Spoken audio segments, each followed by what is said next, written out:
Okay, so we're done with the 2020 volunteer competency. Last thing I need is for you to put your signature, your service area, so if that's gift shop, information desk, cardiac rehab, whatever it is, and a date.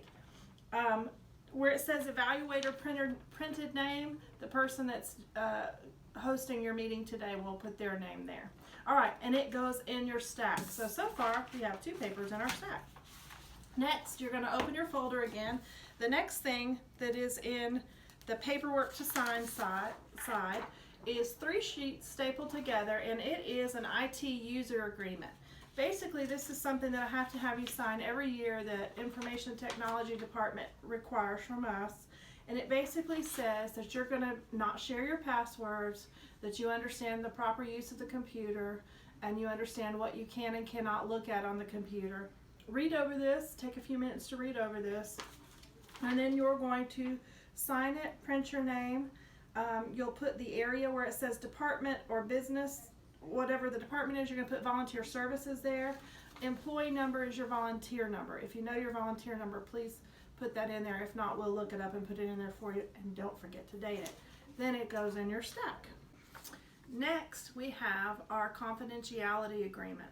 This is the agreement that we have you sign every year, saying that you understand HIPAA law and that you will not share any information or anything about our patients while you're here. It is very important that you understand HIPAA law and you comply, because it is the only thing that you could personally be held liable for violating. HIPAA law comes with severe fines. It could involve jail time. So it's very important that you don't share. In any situation where I've ever had a volunteer who violated HIPAA, it was never intentional. It was always well-meaning. It could be that you look at the patient list and you see that your pastor's here, and you decide you want to call the church or get the ladies in your church together to prepare meals for a pastor. That's a HIPAA violation. Maybe it is that you scan the list every day to see if any of your neighbors or friends are here. That's a HIPAA violation. If it doesn't involve your role as a volunteer and you don't need to know it, then you don't look it up or you don't discuss it. It could even be a HIPAA violation for you to see a potential volunteer who is here in the hospital and then go tell other people that they're here. Many times people will ask, well, did you know that so-and-so is in the hospital? No, unless that volunteer has told me or a family member has called and told me, it is not my right to look up to see what volunteers are here in the hospital. So very important that we don't do that and we protect patient information the best that we can. Sign this, please. Put it in your stack.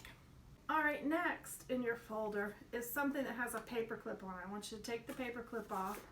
This is a compliance acknowledgement, and this is called the Code of Ethical Behavior. Some of you may have one that looks a little bit different, but it's the same information inside. We reprinted these this year. So the Code of Ethical Behavior is a booklet that I'm required to give you every year. And in this booklet, it talks about all the laws that are associated with healthcare. It talks about Tanner's mission, vision, talks about our values. It talks about patients' rights and responsibilities, antitrust laws, environmental laws, safety, OSHA. Lots and lots of information that it's important for you to know. The compliance acknowledgement, I need you to sign, print your name, sign, and date that, saying that I have given you this Code of Ethical Behavior and that you're going to read it. If you've been volunteering for a few years, you probably have a little collection of these. Add this one to your collection.